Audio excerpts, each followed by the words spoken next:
Assalamualaikum semuanya, kembali lagi di channel aku Skripti Zone. Jadi kali ini kita berdepatan di bulan Suro yang malam satu suronya jatuh pada tanggal 30 Juli tahun 2022. Jadi orang-orang nih taunya bulan Suro adalah bulannya hantu, di mana hantu keluar berkeliaran di mana-mana, waktunya nyuci benda pusaka dan lain-lainnya. Jadi kali ini kita akan bahas tentang mitos-mitos dan angkernya malam satu Suro, biar nggak salah paham ya. Mana sih cerita selengkapnya? Yuk kita simak.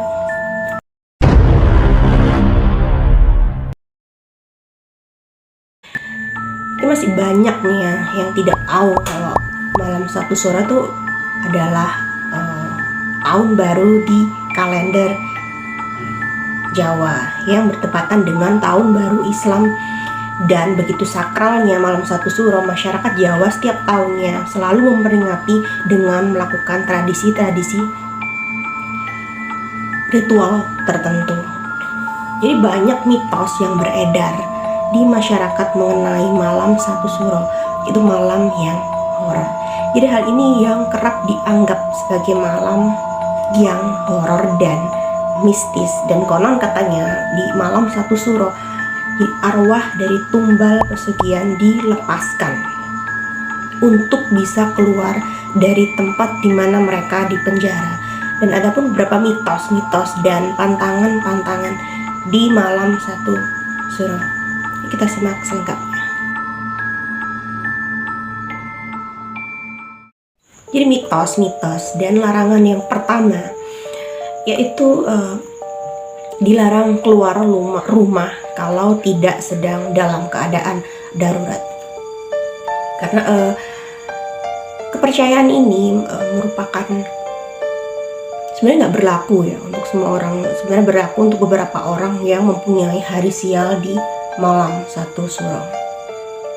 Jadi banyak orang yang percaya bahwa di malam satu Suro merupakan terbukanya gerbang portal gaib, dimensi alam gaib, di mana makhluk gaib bisa leluasa keluar masuk dari dunia mereka ke dunia manusia dan untuk mencelakakan manusia. Jadi kenapa orang-orang tua zaman dulu melarang gitu anak cucunya untuk keluar rumah di saat malam satu Suro, dan lebih baik berdiam diri di rumah.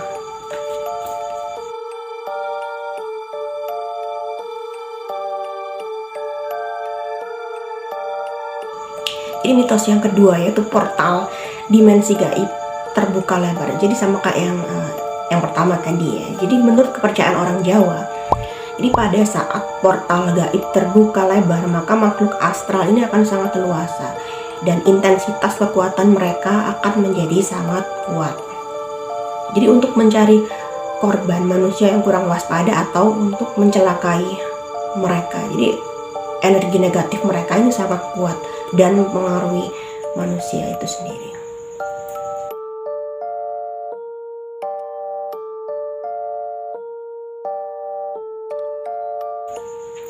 Mitos dan larangan yang pantangan yang ketiga yaitu tidak boleh mengadakan acara pernikahan. Jadi pada bulan Suro dilarang menggelar acara pernikahan karena menurut kepercayaan adat Jawa, jika hal itu dilanggar maka akan menyebabkan kesialan. Yaitu kesialan mulai dari perceraian, jadi sakit-sakitan, ataupun hingga menyebabkan salah satu keluarga dari sang pengantin meninggal dunia.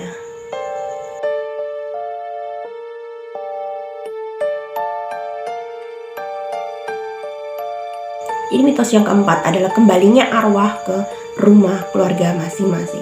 Ini mitos lain menyebutkan bahwa arwah orang-orang yang sudah meninggal akan kembali pulang ke rumah untuk melihat keluarga mereka. Jadi malam satu Suro banyak yang orang bilang bahwa hari rayanya makhluk astral.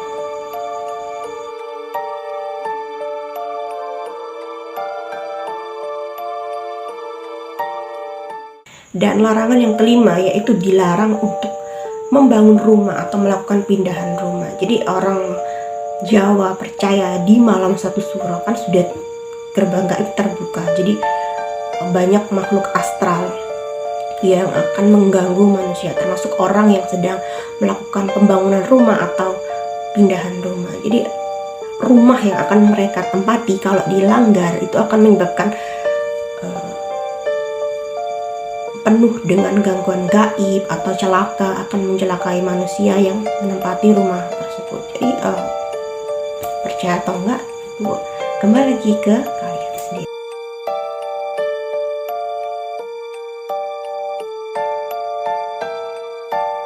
Di pantangan yang keenam, yaitu untuk selalu menjaga tutur kata yang baik.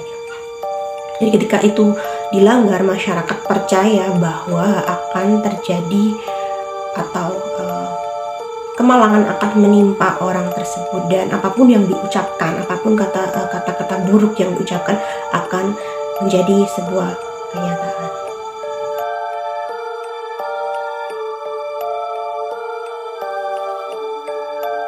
Itu tadi mitos-mitos dan larangan di angkernya malam satu suro. Jadi banyak di masyarakat Jawa yang melakukan ritual di setiap malam satu suro. Contohnya ini di Keraton Jogja, itu yang dimana suasana mistisnya sangat kental. Dan di Keraton Jogja ini di malam satu suro ini ya, aroma kemenyan dan wewangian sangat kental, dan itu orang percaya bahwa itu akan mengundang intensitas gaib datang ke Keraton Jogja.